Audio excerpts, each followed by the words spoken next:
Na-invite lang pala ako ng mga friends, Filipino friends dito sa UK. So,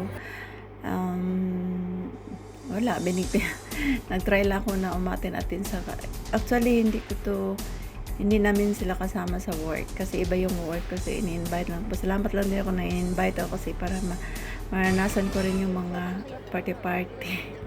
Ito na, kumain na kami. Hindi lang nagkikita yung yung paano kasi nga walang mag-video tsaka mahirap, wala akong dalang stand. Just hindi man ako marunong hindi man ako marunong mag-kutsara. Yung mag-slice ng mga meat, mga ganun, ay dambot. Di talaga ako sanay kasi sa bahay lang, basta inato lang talaga ako, pinubri lang jud kayo. Di ako sanay mag-kutsara.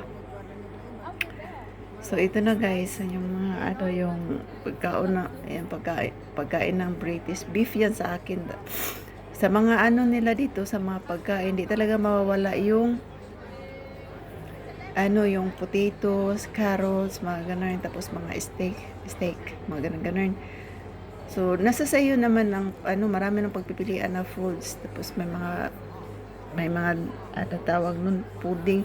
Ang dessert kasi dito, ang tawag nila pudding.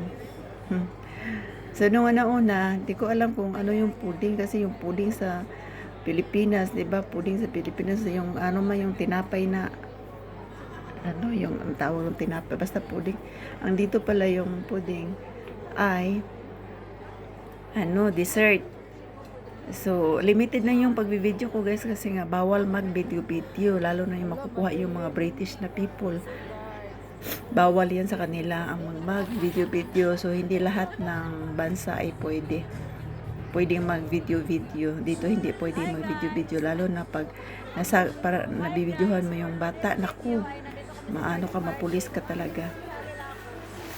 So, limited lang dito guys, iba-iba yung yung mga patakaran sa bawat bansa, pa iba-iba yung mga patakaran.